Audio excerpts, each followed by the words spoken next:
I am here to inform you about port state control. First, what is port state control?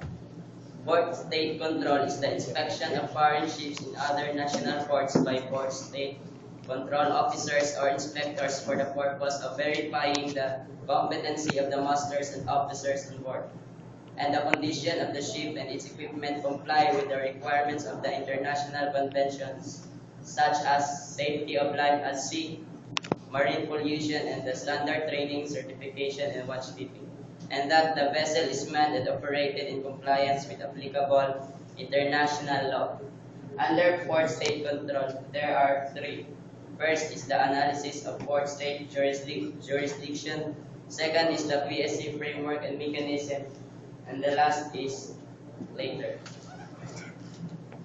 First is there are two under analysis of port state jurisdiction. First, analysis of port state jurisdiction.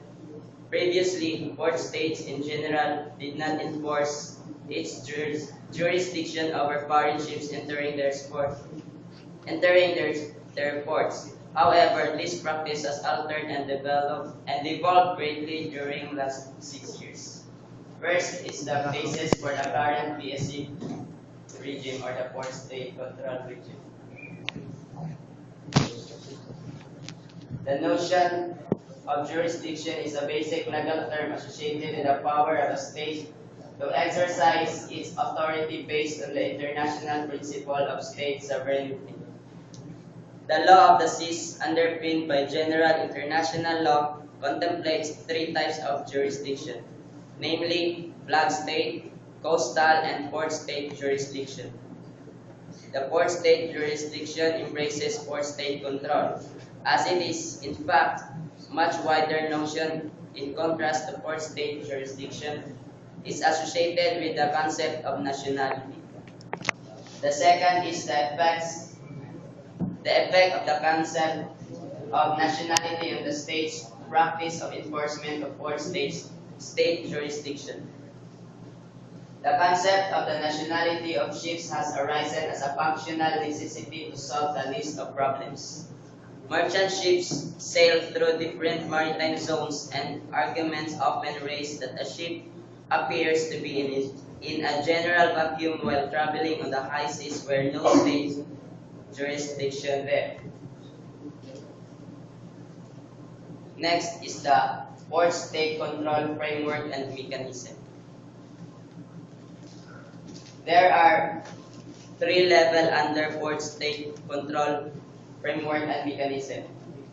First level, establish general universal principles of port state control, mainly contained in UNCLOS and its legal foundation through international maritime regulatory conventions.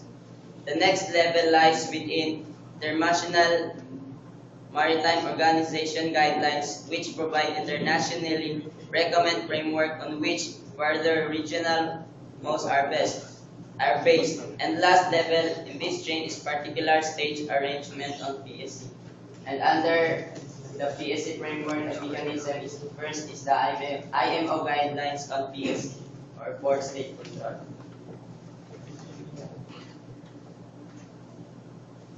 The first International Maritime Organization endeavor to bring the recommendatory framework of port state control occurred in 1981. Since that, there were few amending resolutions with the current version adopted in 2011. The International Maritime Organization port state control guidelines have been becoming well elaborated and sophisticated. The current resolution provides for the basic guidance for conduction of port state control inspections, encourages consistency in the conduction of such inspections, and brings clarity for the procedures of deficiencies assessment. Second is the analysis of regional port state control regimes. It is possible to distinguish 10 regional port state control regimes, which cover almost the whole globe. Further, it is possible and appropriate to classify them into regional modes and domestic arrangements of particular states. According to this classification, there are 9 regional port state control modes and USCG Port State Control Program. According to Dr. Oskar, the origins of port state control lie in the HAGMO signed in 1978. However, it is deemed here that it would be more appropriate to put it as the actual history of development and cooperation of BSC. The origins of port state control may be traced back to the first version of Safety of Life at Sea, which was adopted in 1914 after sinking of Titanic. And this is the third main topic under port state control, the legal implications of port state control detention. First is undue detention.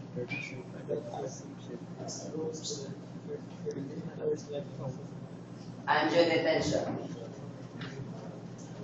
All regional modes contain provision with respect to undue delay in line with International Maritime Organization port state control guidelines.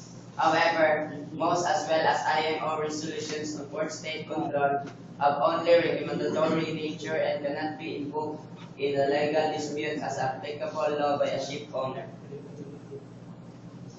The aim of respective instruments is to provide global and regional organizational framework on port state control among port states in order to harmonize the state practice of carrying out port state control.